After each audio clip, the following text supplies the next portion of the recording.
Hey everybody, so here is what we're going to be talking about today. We're going to be talking about Nixon in a large part. This unit really going forward. We'll talk about Reagan next unit. But we're going to talk about Nixon today, Richard Nixon. So what this picture is this is the four presidents when Ronald Reagan is in office. So this picture is probably taken in the 1980s. So we are still talking about today, the early 1970s, with Richard Nixon, who is clearly going to be about 15 years younger than this picture here. We're going to talk about Nixon. The guy after Nixon is a guy named Gerald Ford, which you may have never heard of. And then there's a guy named Jimmy Carter, which not a super famous president, important. And I like talking about Jimmy Carter because Jimmy Carter pronounces his name like Jimmy Carter. So we'll talk about Jimmy Carter when we get to Jimmy Carter. All right. And then there's Ronald Reagan, who, if you've never heard of Ronald Reagan, that's fine. I'll teach you everything you need to know about him. But he's probably one of our more popular presidents, and I'll explain why he's a very popular president. It may not be exactly what you're thinking, but all right. So we're going to talk about Richard Nixon. Richard Nixon gets his own day to talk about Richard Nixon.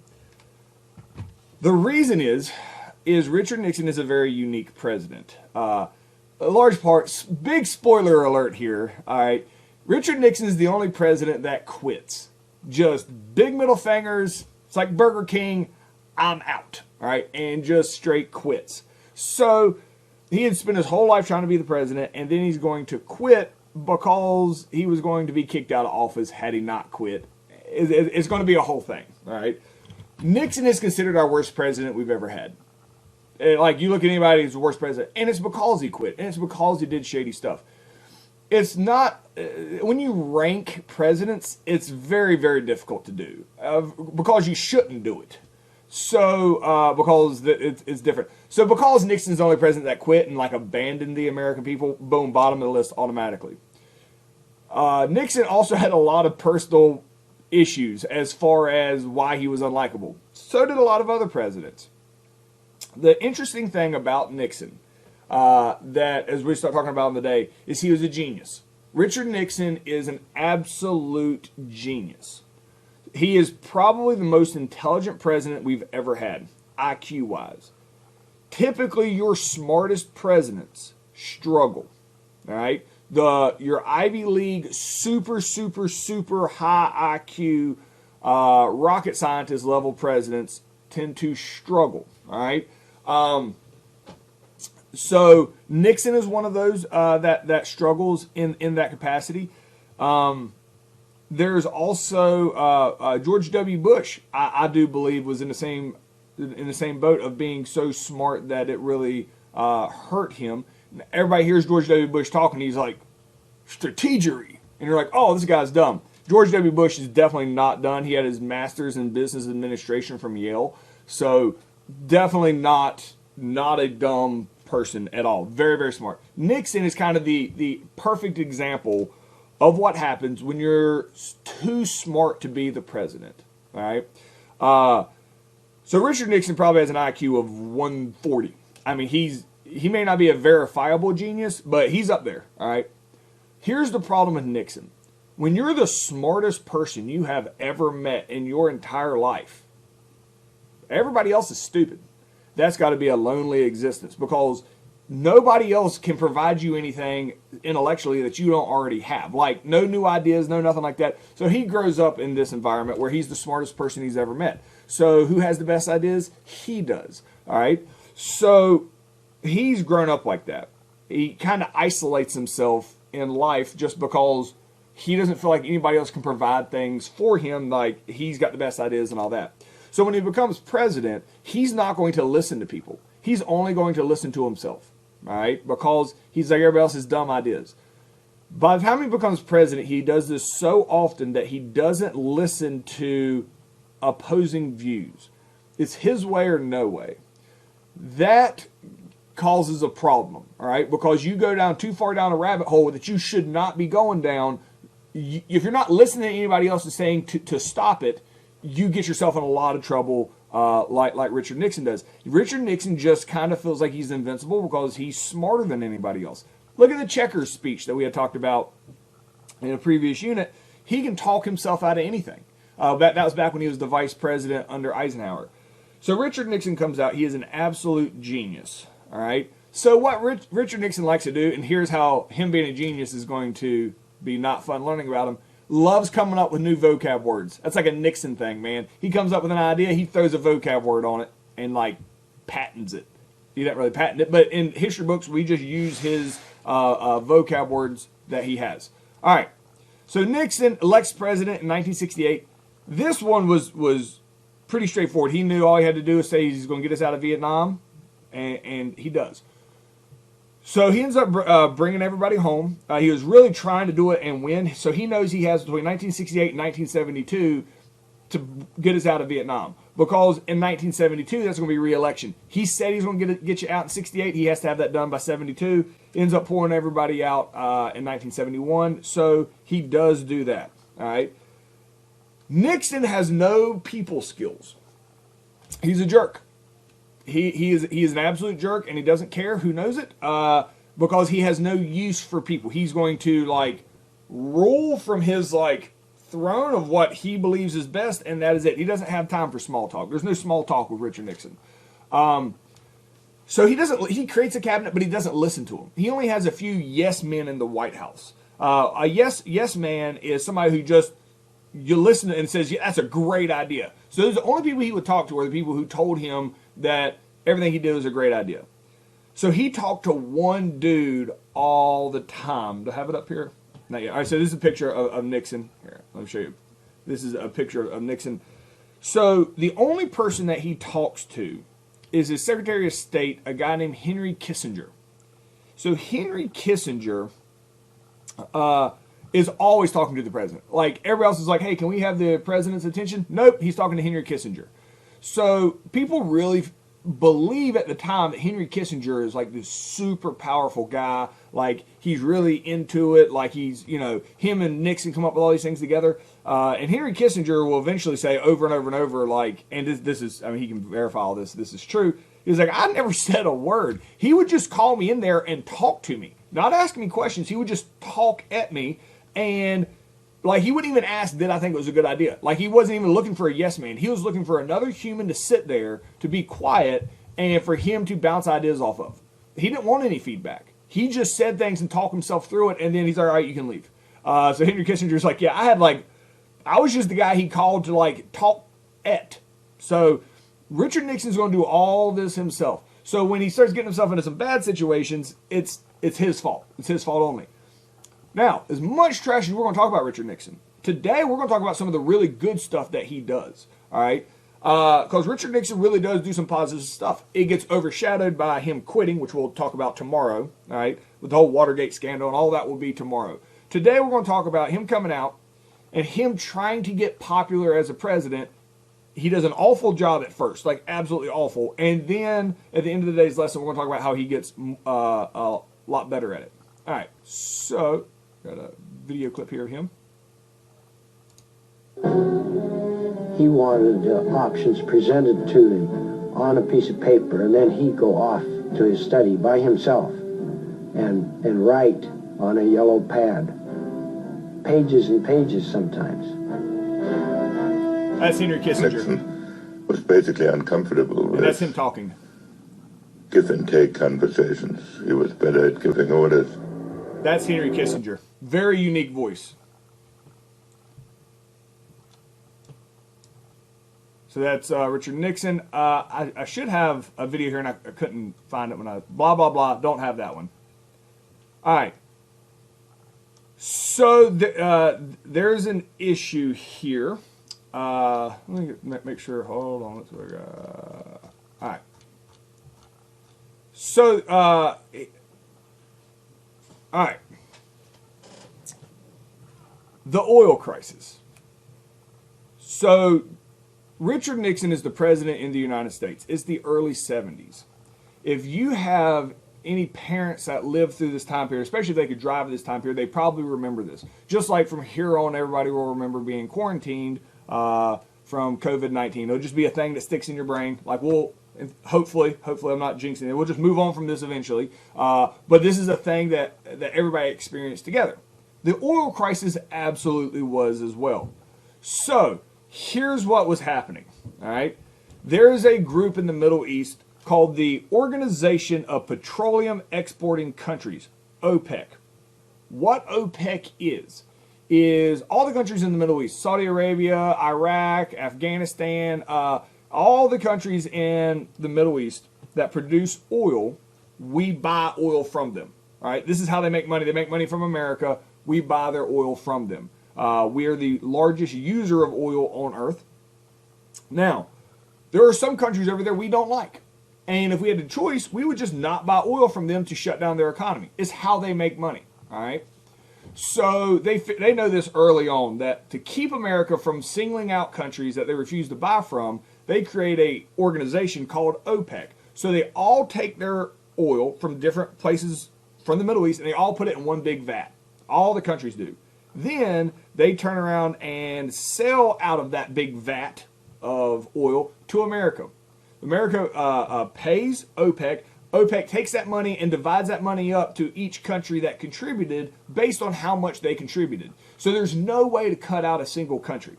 So OPEC, they're providing oil to America. Well, what ends up happening, I think this is a video on OPEC. I said there's a video on OPEC.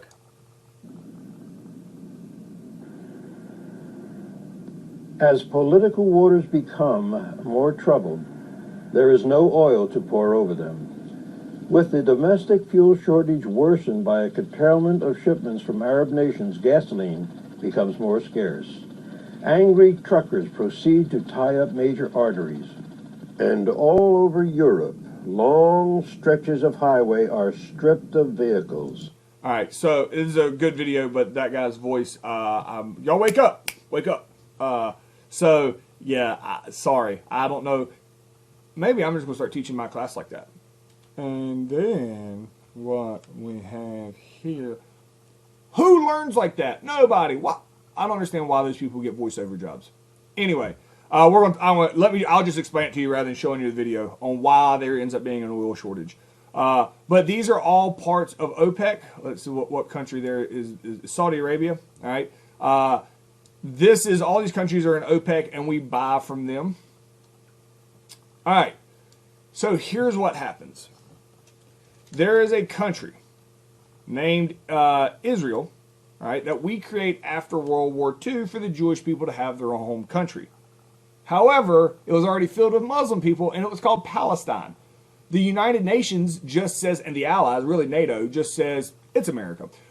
Just says, all right, Palestine and the Muslims no longer exist. It is now a Jewish country called Israel, and the Jews have a home country that they can flee to if something like a Holocaust comes out to happen again. Needless to say, the Muslims that are being forced off their holy land, because Muslims, Jews, and Christians all view Israel, that piece of land, as their holy land. Now America is kicking the Muslims off their holy land to give the holy land to the Jews. We don't think this through at all when we do it. Needless to say, once Israel gets set up and it is a Jewish country, the Muslim countries around hate Israel. And they keep trying to attack Israel to get it back for Muslims. It's a religious war, all right? Both countries can point to their religious texts that say they have a right to that land, because the first 5 books of the Bible, the Quran, and the Torah, which is the religious text for Muslims, Christians, and Jews, they're the same 5 books. It's all from the story of Abraham. Anywho, just go with me. Just go with me if that's not ringing a bell for you. So Israel is a Jewish country now, and the Middle East is not a fan of it. They want it back and make it a Muslim country. Every time the Middle East tries to attack Israel, guess who has Israel's back? America, because it was our idea to allow this to happen. So this is why the Middle East doesn't like America. It's because America keeps supporting Israel. Without America here, they could easily team up on Israel and wipe it out. We don't let that happen. All right? That is the tension in the Middle East up to present day. Now, what ends up happening is Egypt and Syria, especially Egypt here, hate Israel. Egypt's a Muslim country who's in North Africa. So it's right next to the Middle East. It's in the top right corner of Africa. Egypt, not a fan of Israel. So Egypt and Syria, which is next to Egypt, they basically team up and try to attack Israel. America's not going to let that happen. So America doesn't really ever have to put boots on the ground in Israel because Israel, their entire society, is willing to defend themselves. We give them a lot of money, we give them a lot of supplies, we give them a lot of natural resources, and we give them a lot of weapons. But America never actually has to go over and fight ourselves. So Israel needs a bunch of oil, all right? Well, there's no possible way that the Middle East is going to sell oil to Israel. So they refuse to sell it to them. So what happens is America buys extra oil and then sells it to Israel. That's how Israel gets money, is we buy it from OPEC and then we give it to Israel. Well, when Egypt and Syria attack Israel in the 1970s, the Middle East is furious that America is helping out Israel. They also just really hate Israel. So they realize that half of the oil that America is buying, we are giving to Israel. So what OPEC does, all right, is they get together and they decide we're only going to sell America half the amount of oil we used to. This way they won't be giving that oil to Israel so that America will function normally, but Israel won't have oil and they will collapse and we can take it back over. So it's an aggressive stance taken by OPEC. So they cut oil supply to America in half. Now America is stubborn and we don't like being told what to do. So you know what America does? We take all the oil that we get and we give it right to Israel. And we suffer ourselves for this. All right? So there is no oil in America. And that's that video clip that you saw with this massive shortage of oil. Like, we're getting the oil, we're just giving it away, and we can't buy more because the Middle East won't sell us enough, trying to prevent us from giving it to Israel. There is a massive shortage in America of oil. If your parents or grandparents could drive then, what would happen is you could only get gas, you can only get a few gallons at a time. And like, if the last number of your license plate ended in like an even number, then you got to go on like Mondays, Wednesdays, and Fridays. If the last number of your license plate ended in an odd number, you could go on like Tuesdays, Thursdays, and Saturdays to get gas. And like Sundays, the pumps were closed. And you could only get like 4 or 5 gallons at the time. And this is back when, you know, cars got like 6 miles to the gallon. So it was it was a tough situation, and it was a big oil shortage. What ended up happening is America waited it out because OPEC was losing so much money by not selling to America. They didn't have the money to keep fighting this war against Israel because they didn't have enough money coming from America from selling their oil. So the war ends up ending. Israel is not taken over, and it goes back to normal. But the problem is that we are aware that this could continuously keep happening over and over and over. And America has to come up with a plan over how we are going to prevent the Middle East from controlling American society the way they did with this oil crisis in the 1970s. And we will come up with that with Jimmy Carter. I got a video clip here on that. Dr. Kissinger now turned his attention to Israel's other front, Syria, where things were very different.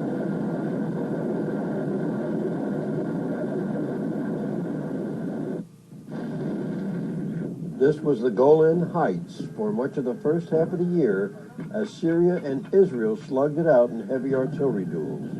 In a frenzied month of diplomacy in May, Dr. Kissinger shuttled back and forth between Damascus and Jerusalem, trying to get compromise between the hostile combatants. Syrian President Hafez Assad was in no mood for compromise. The mood in Israel was just as unyielding. But once again, the Kissinger magic worked.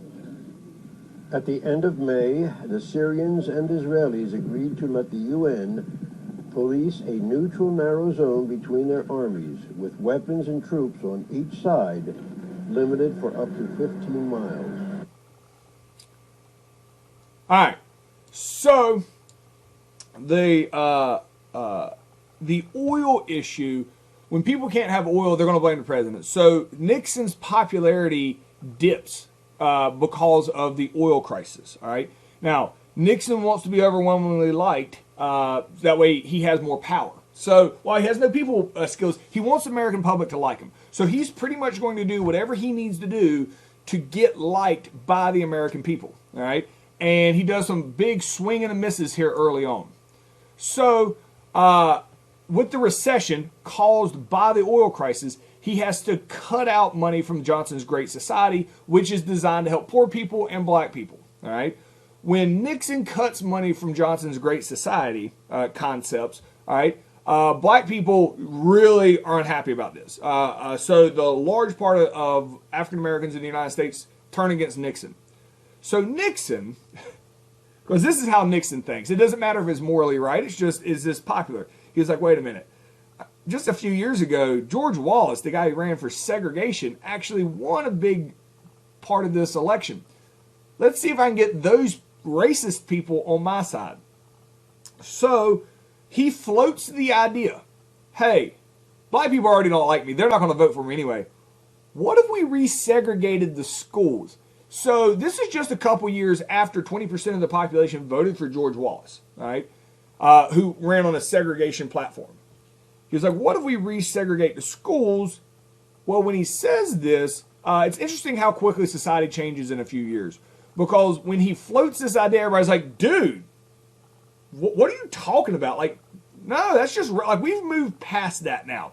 So he thinks he's going to get more white votes by suggesting segregation again, but it actually blows up in his face, and they're like, nah, we're not going back down that road. We've moved past that. So the difference between like 1968 and the early 70s, you can see that America is progressively getting less like hardcore racist gradually, because when he floats the idea of resegregating schools, does not go over well. So now his popularity is really low and he is really struggling.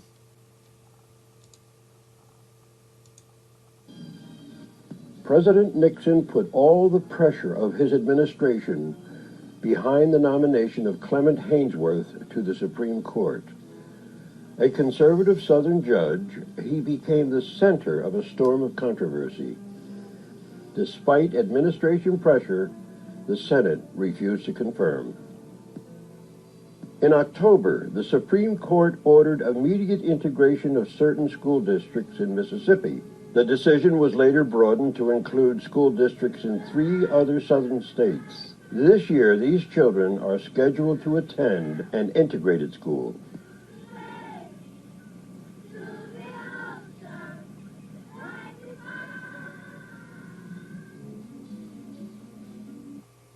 And so when this happens, there's backlash because there is still racism in America. Nixon tries to play on that racism, and it doesn't go well because he talks about, hey, what if we go through and like override the Supreme Court and stuff like that? And it was just, it really made him look bad, and he lost more popularity. So this is a picture of Nixon. Man, this guy, he's got a recession. He's got an oil crisis. He tries to be racist to see if that makes him more popular. Nope, not anymore. He's already cutting money from the Great Society, which is designed to help poor people. I mean, he is just like hemorrhaging support at this point. What can he possibly do to get more support? So Nixon, again, he's a genius. He figures it out. So what he's getting ready to do makes him incredibly popular in the United States. And it's surprising because he's swinging for the fences. He's like, hey, if this doesn't work out well, it's all I could do. It comes down to his foreign policy. You know what people don't want to do? They don't want to die of an atomic bomb. They don't. So Nixon's like, hey, what if I can ease tensions around the world and not have everybody die? So he comes up, there's 2 vocab words here called realpolitik and détente. So realpolitik, he uses this concept of practical politics. He sees that Vietnam was a massive failure, all right? This whole concept of domino theory and all that, that's not effective. So what he does is he comes up with this idea called realpolitik. What realpolitik means, it technically literally translates to practical politics. If a country can hurt America, you talk to them. Duh. All right? So he's talking about China, who we can still refuse to acknowledge Mao Zedong as the leader. Still. You talk to them. If they can't hurt us, a.k.a. Vietnam, who cares? Ignore them. All right? Let's be practical about it. So just because we hate a country, we shouldn't just ignore them like we are with China. That's what he's going to be referencing here. It's called real politics. Be practical.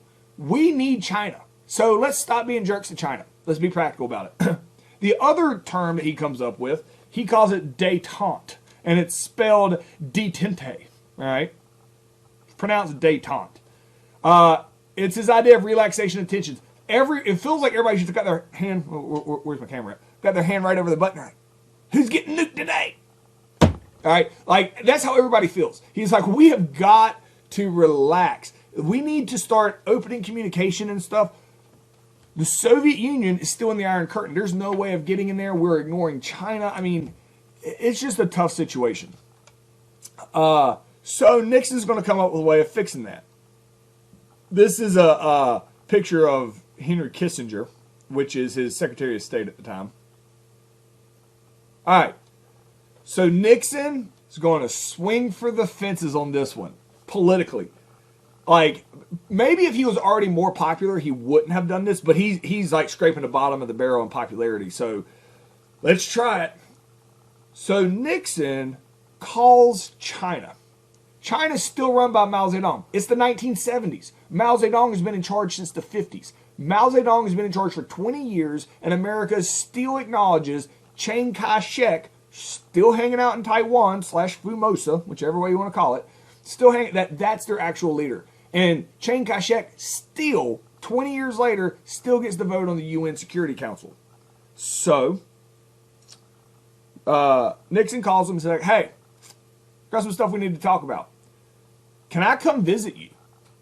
Catches Mao Zedong off guard. He's like, what? Sure. So Richard Nixon, first president ever to go to China, gets on a plane, flies out to China, and he is going to meet with, I got a photograph here. This is a picture of Richard Nixon shaking hands with the communist leader of China, Mao Zedong. All right. So this makes the front page of every paper, and everybody's like, what is he doing? Like, why is he talking to a communist? All right. Then Nixon goes on to say, you know what, Mao Zedong, we've treated you really bad. From this point forward, America officially recognizes you, Mao Zedong, as the official leader of China.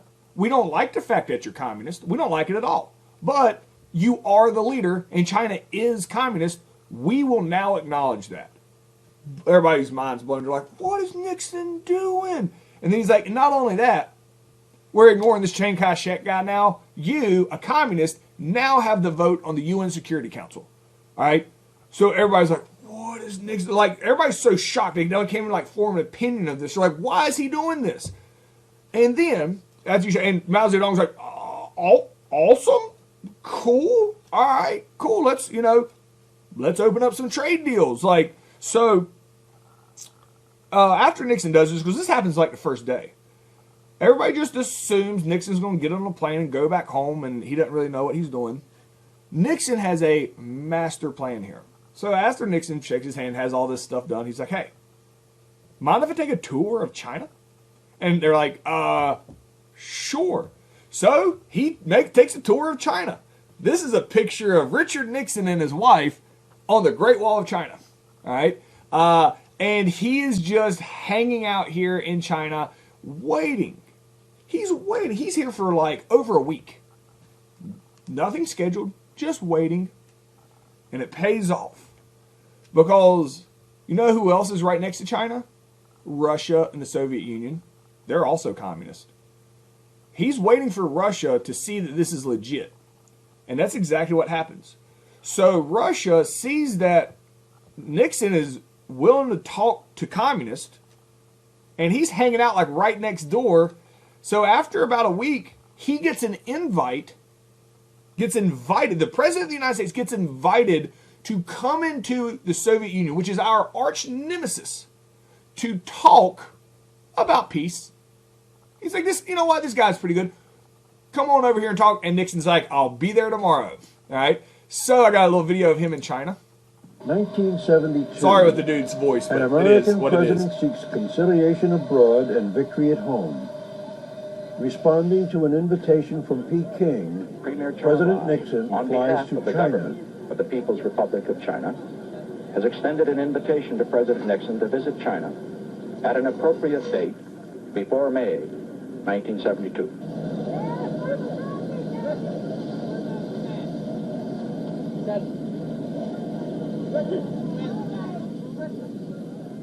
The curtain of inscrutability is at last parted when Nixon calls upon Chairman Mao with his trusted Secretary of State, Henry Kissinger. Always go everywhere Later, together. more substantive issues are discussed by Nixon and Premier Chou En-lai, including Vietnam and expanded trade between the two nations. They conclude on a cordial note.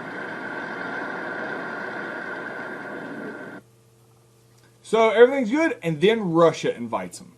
All right, they're like, hey, this guy's being normal, willing to talk to communists. Come on out here. This is the big one. So the leader of Russia now is no longer Nikita Khrushchev. Is a guy named Brezhnev. All right. So he met with Brezhnev, the leader of Russia after Khrushchev, to talk about limiting nuclear weapons. This is crazy. So like, he's like, hey, can I like video stuff? And Russia's like, because their freedom of press, nobody really knows like what goes on in the Soviet Union. So the rule is that the Soviet Union gives to the media, all right, is you can record whatever you want as long as Richard Nixon is in the shot, all right? So if he's like walking outside and he's in the shot and you want to like see the horizons and stuff, you can, but you can't go off on your own.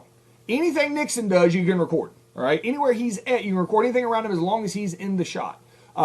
So it's everybody's like captivated. Nobody's seen inside Russia in like 30 years now. So they sit down and they come up with a peace talk. It's called the Strategic Arms Limitations Treaty. It's called SALT. It will eventually be called SALT 1 because there will be more of them. So I'll explain why it's so important and why it's not simultaneously. So what it's going to do is limits the amount of nuclear missiles a country can have. All right. So we can like hit each other with missiles back and forth now at this point. And we have enough nuclear missiles to like wipe each other out 1,000 times over. So we're like, hey, what if we get rid of half of our missiles and we can only destroy each other 500 times? And they're like, yes, let's do that. Like, and then so they take away the missiles. The missiles are only like the carrying device of nukes. So what America and Russia both do is once we take the missile off of some of these nukes, we put 2 nukes on every existing missile that we still have.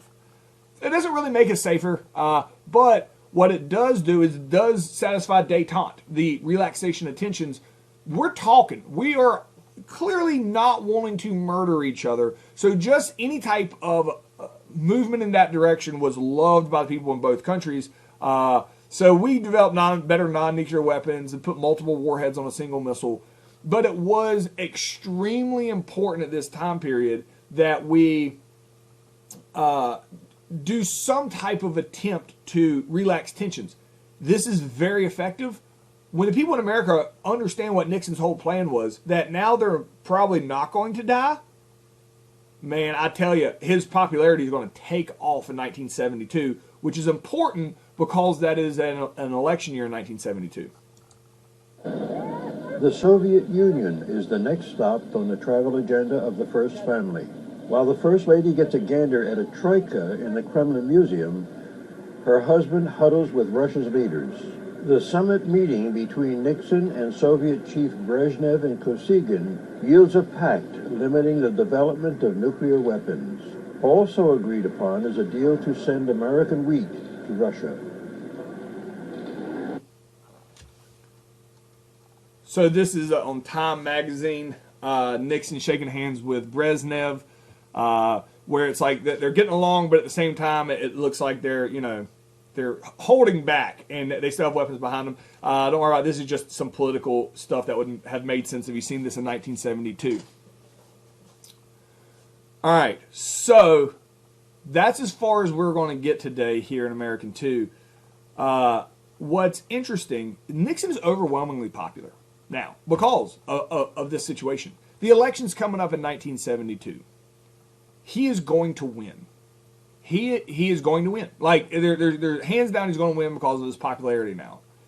He is going to do shady stuff in this upcoming election, which is extremely illegal because he wants to win bigger than he originally was. And it's going to end up leading to what's called the Watergate scandal. But we will pick up on that starting tomorrow. So I will see you guys tomorrow.